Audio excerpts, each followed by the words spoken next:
পৃথিবীর সবচেয়ে ক্ষুদ্র প্রাণীর একটি পিঁপড়া। তবে ক্ষুদ্র হলেও এর ভেতরে আছে এমন কিছু রহস্য যা আধুনিক বিজ্ঞানীরাও গবেষণা করে এখনও অবাক হয়ে যাচ্ছেন। কে ভাবতে পেরেছিল মাত্র মিলিমিটার সাইজের এই প্রাণীর শরীর আসলে স্ফটিক বা ক্রিস্টাল আর্মারে ঢাকা থাকতে পারে? আর আশ্চর্যের বিষয় হল, মহাগ্রন্থ আল কোরআনে 1400 বছর আগে পিঁপড়া সম্পর্কে এমন একটি শব্দ ব্যবহার করা হয়েছে যা আজকের বিজ্ঞানের আবিষ্কারকে হুবহু সমর্থন করে। সম্প্রতি ন্যাশনাল জিওগ্রাফিকের ওয়েবসাইটে leaf cutter ants have Rocky crystal armour never before seen in insects শিরোনামে একটি প্রতিবেদন প্রকাশিত হয়েছে।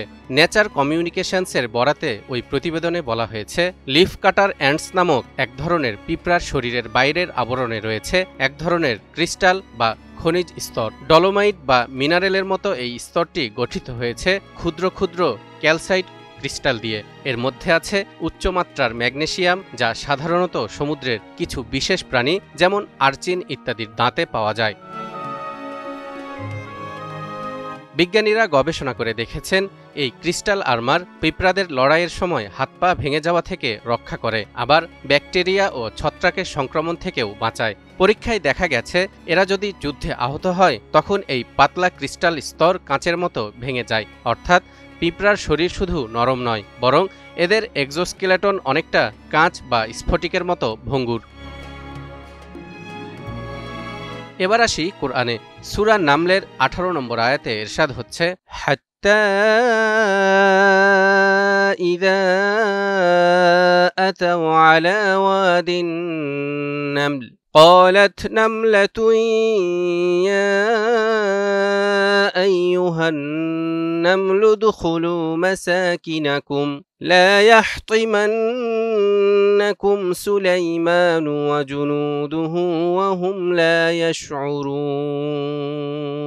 যখন তারা পিঁপড়ার উপত্যকায় পৌঁছালো তখন একটি পিঁপড়া বলল, হে পিঁপড়ারা, তোমরা তোমাদের গৃহে প্রবেশ করো, নইলে সুলাইমান ও তার সৈন্যরা তোমাদের চূর্ণ বিচূর্ণ করে ফেলবে, অথচ তারা তা টেরও পাবে না। এই আয়াতে ব্যবহৃত শব্দ ইয়াহতিমান্নাকুম এর অর্থ ভাঙা, চূর্ণ বিচূর্ণ করা, অনেকটা কাঁচ ভাঙার মতো। তাই এই আয়াত নাজিলের পর থেকে একটা সময় পর্যন্ত অবিশ্বাসীরা দাবি করত, যিনি কোরআন লিখেছেন তিনি ভুল লিখেছেন, অথবা কোরআনে ভুল তথ্য দেয়া হয়েছে, কারণ পিঁপড়া তো নরম দেহের একটি প্রাণী। এই প্রাণী আবার চূর্ণ বিচূর্ণ হয় কিভাবে, বা তাদের ধ্বংস হওয়া বোঝাতে এখানে ইয়াহতিমান্নাকুম বা ভেঙে যাওয়া শব্দটি কেন ব্যবহার করা হয়েছে? কিন্তু আজ বিজ্ঞান বলছে, হ্যাঁ, সত্যিই পিঁপড়ার দেহ ভাঙতে পারে, কারণ তাদের দেহে ক্রিস্টালের স্তর আছে যা কাঁচের মতো ভঙ্গুর। কোরআনের শব্দের সাথে বিজ্ঞানের এই মিল সত্যি বিস্ময়কর।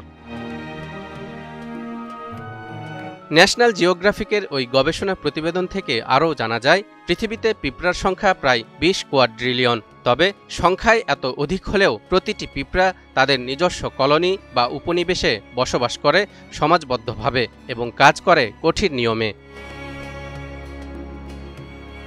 এদিকে নেচার কমিউনিকেশনসের তথ্য মতে এই লিফ কাটার অ্যান্টস হল একমাত্র পরিচিত কীট যাদের শরীরে এমন স্ফটিক স্তর পাওয়া গেছে। গবেষণায় দেখা গেছে, এই ক্রিস্টাল আর্মার অতি সূক্ষ্ম বা মাইক্রনস মাত্রায়, যা খালি চোখে দেখা যায় না।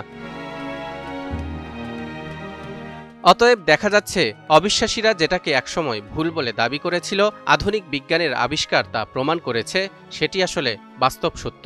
এভাবেই কোরআনের প্রতিটি শব্দ শুধু কাব্যিক নয়, বরং বৈজ্ঞানিক দিক থেকেও সূক্ষ্ম ইঙ্গিত বহন করে। ১৫০০ বছর আগে মরুভূমিতে জন্ম নেয়া একজন মানুষ নবী মুহাম্মদ সাল্লাল্লাহু আলাইহি ওয়াসাল্লাম কিভাবে এমন তথ্য জেনেছিলেন যা আধুনিক গবেষকরা কেবল আজকের দিনে এসে খুঁজে পেয়েছেন? এটিও কি প্রমাণ করে না যে কোরআন কোনো মানবরচিত গ্রন্থ নয়, বরং আল্লাহর পক্ষ থেকে অবতীর্ণ এক অলৌকিক কিতাব? তালহা ইবনে রেজা, নিউজ 24।